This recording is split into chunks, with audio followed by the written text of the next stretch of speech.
Why are thousands of young Chinese calling themselves gods while living in trash? They are the internet cafe gods. They have no jobs, no homes, and no hope. They work for one day to play for three. But their poverty is not an accident. It is the result of a massive economic crash that the CCP is trying to cover up. From fake GDP numbers to the exploding debt crisis, we expose the true cost of China's downfall. You're watching China Today, where we bring you timely analysis and grounded perspectives on today's China. Since the start of this year, a noticeable shift has occurred among low-wage temp workers in Longhua, Shenzhen. We are seeing more homeless women appearing. Many are recent college grads who, after draining their savings, couldn't find work and were forced onto the streets. Facing rising unemployment, zero-cost short videos and live streaming to sell goods have become a lifeline for China's jobless. The way some of these clips go viral is becoming increasingly dramatic. My name is Xiaoyu, 23 years old. I graduated with honors, but now I live in a park in Shenzhen. My parents think I work in an office. They don't know I wash my face in public restrooms and eat leftover bread. I'm not lazy. I just ran out of money, and the city ran out of mercy. This year, a unique breed of internet celebrity has emerged on Chinese video platforms. They are referred to as internet cafe gods. Like the person in this video says, "No one is left. Dad died, mom ran away, grandparents passed, and the house collapsed. I'm the only one on the household register. What should I fear? I fear nothing. I'm only afraid of not having money to eat today or getting no gifts during my stream, because without those gifts, I can't afford to go online." The man in this video, known as the 10-year internet cafe god, is a famous figure in this community. He details his current reality and explains why he adopted this lifestyle. The title Internet Cafe God sounds grand, but the content is the opposite. They are at the bottom of society, living unfortunate lives, yet they are exceptionally free. Lacking stable jobs, or perhaps unable to find them, they only seek to meet their daily food and shelter needs. With few material desires, unlike street homeless, they mostly choose to sleep in internet cafes. When broke, they head out during the day for temp labor, earning a few dozen to a couple hundred yuan to cover the next few days of gaming fees and shelter. During this time, they use their phones to film daily snippets, from eating to washing up, while moving between cafes in various cities nationwide. They actually maintain a sense of discipline. They record their lives in a diary-like manner through short videos. Through these clips, they gradually build a following, becoming known as internet cafe gods. Some videos begin in rundown, even filthy environments. The guy in this video lives in an abandoned house. His bed is just a simple plastic mat with a worn-out quilt. Judging by the color of his socks, he hasn't attended to personal hygiene in a long time, and his scattered belongings are pitifully few. He then shows a kitchen littered with trash featuring a simple stove, his main spot for cooking. The rest of the video captures his day living in this house, usually ending with scenes of him heading to the internet cafe for an all-night session. Other internet cafe gods grab attention by filming their marathon surfing sessions. For example, this man is one of them. At around 7 p.m., he wakes up in a booth. He takes a sip of his drink and heads to the bathroom with shampoo. Minutes later, he finishes his personal hygiene routine. After cleaning up his trash-filled booth, he goes out to eat roast chicken, which is the highest standard of his 3-day meal plan. He decided to eat chicken because a fan wanted to see it, but in the end, he picked roast duck instead. He returns to his cramped booth to start the day's most important activity, gaming all night. There are also videos where people surf the web while ordering food, creating eating shows right in the cafe to give viewers an immersive overnight companion experience. They are skilled at giving nicknames to items sold there. For instance, calling double happiness cigarettes Little Joy. These foods are standard fare for the internet cafe gods. Another common video theme is waking up in the morning and rousing friends who stayed up all night gaming. This person in the video says, "I just woke up. Last night, I gamed all night with another cafe god. Now we're getting ready to eat. I've seen him here playing for a long time, so I might as well invite him. Hey bro, have you eaten? Let me treat you." The first-person perspective makes it seem like the one gaming freely is you, the viewer. Actually, the title Internet Cafe God comes from the once popular Sanhe Gods, a name given to migrant workers. I'm Ah Ming. I haven't slept in a real bed for 3 years. The internet cafe chair is my home. People look at me like I'm trash, but in the game, I'm a king. Why struggle out there for 100 yuan a day when I can live happily in here for 30? I've given up on the world because the world gave up on me first. They have given up on life and live in the slums. Their content is inspired by the Sanhe Gods group. In 2018, Japan's NHK TV made a documentary called Sanhe Talent Market, introducing these temporary workers living on a daily wage of 100 yuan. Their main characteristic is day labor, earning 100 to 150 yuan a day to barely get by. Following the motto work one day, play for 3. Like the Sanhe Gods, the internet cafe gods in these videos, they are mainly idle people in society, mostly living in 3rd and 4th tier cities using internet cafes as homes. They spend long periods in these places, sleeping when they close their eyes and playing games when they open. This group was previously known as Internet Cafe Refugees, a term that originated in Japan. NHK once filmed a documentary about Japanese Internet Cafe refugees, interviewing mostly socially disadvantaged people such as jobless hikikomori, people with severe social withdrawal, middle-aged people who quit due to depression, and security guards who couldn't afford rent and had to stay in internet cafes. The refugee label reflected a series of issues in Japanese society after the economic downturn. At that time, 38% of jobs in Japanese society were short-term. So many people without stable jobs drifted to public places, unable to fit in mainstream society. They stood in stark contrast to the white-collar workers in office buildings.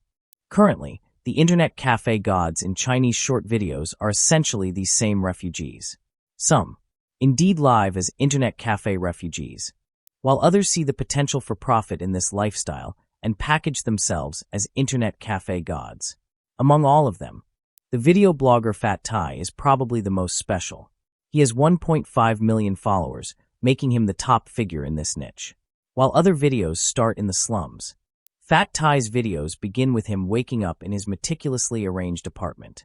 In his simple yet somewhat refined apartment, he has a heater, air conditioner, sofa, and refrigerator. Despite the shabby surroundings, he has all the basic living products. Unlike others who buy cigarettes and drinks one at a time, Fat Tai's refrigerator is packed with Shandong White General cigarettes and cans of Red Bull. When he goes out, he brings back various fruits, snacks, and meals. Fat Tai never skimps on himself. Besides having barbecue or hot pot, occasionally he buys convenience store bento and Starbucks coffee whenever he wants. After he started to earn income on his videos, by the end of the year, he used his savings to buy a 50-gram gold piece to wear around his neck, symbolizing good fortune for the coming year. Despite being poor, this young man maintains a certain standard of decency and often mentions that he can now earn over 100 yuan a day, more than he can spend. For many people, witnessing and even participating in the improvement of Fat Tai's living standards provides a sense of accomplishment, making them more inclined to watch his videos. One commentator noted that seeing Fat Tai's life improve gives them hope for their own future. People are attracted to the various internet cafe god videos because they resonate with the concept of low desire. Low desire emphasizes a lifestyle with limited material needs and a lack of ambition.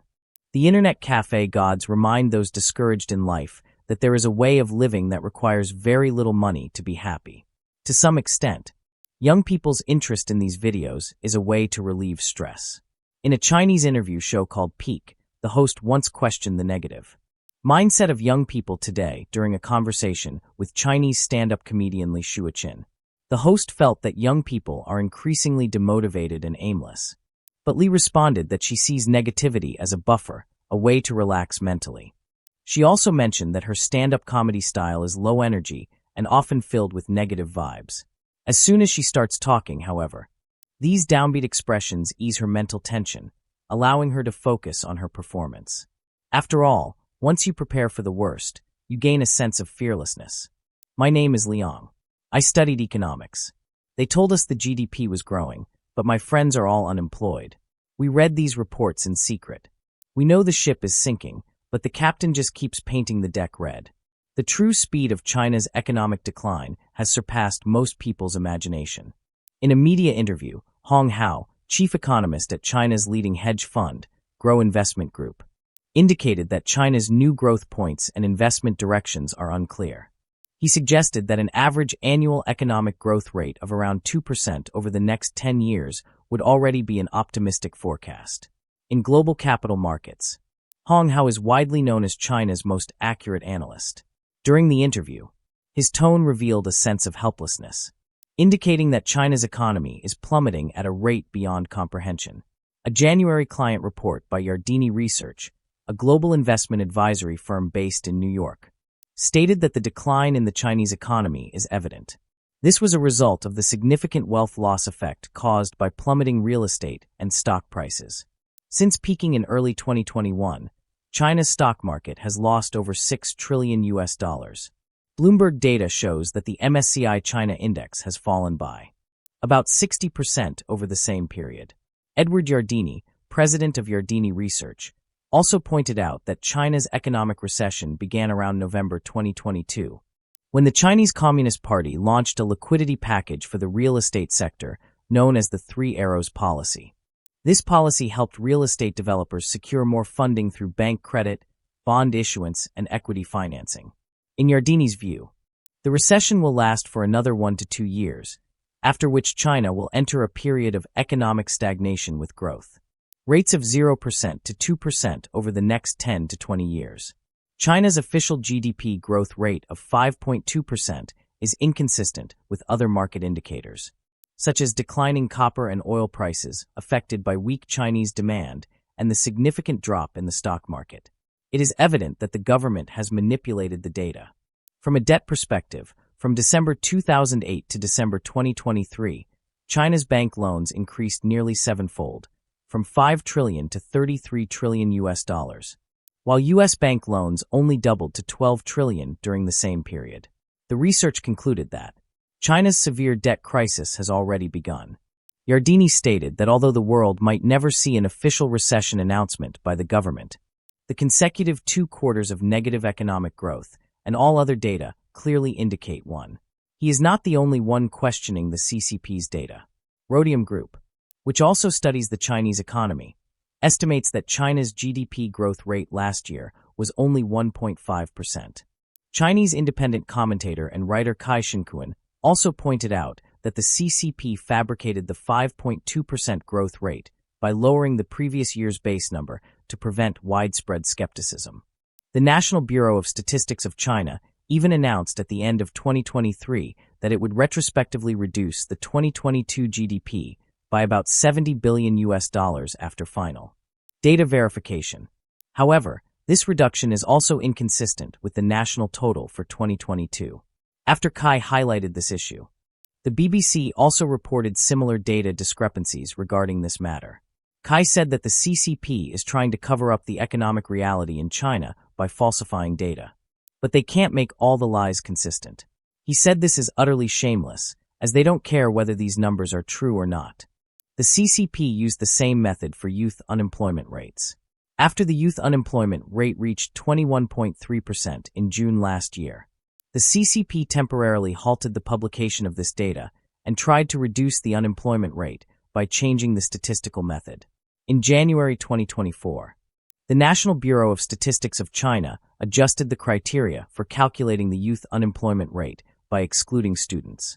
This means that final-year students who are about to graduate but have not found jobs will no longer be counted in the unemployment statistics for the first half of 2024. Despite these efforts to disguise the numbers, the data for the first quarter of 2024 still showed an increase in unemployment, with February and March rates 0.4% higher than in December of the previous year. Clearly, the rise in youth unemployment is an undeniable fact, even with data fabrication efforts. China, amid its economic collapse, faces 2 major crises: continued economic depression and a population crisis. These 2 crises are interrelated and mutually reinforcing, plunging China's economy into a downward spiral. The root cause lies in the authoritarian dictatorship and the grand expansion ambitions of CCP leader Xi Jinping.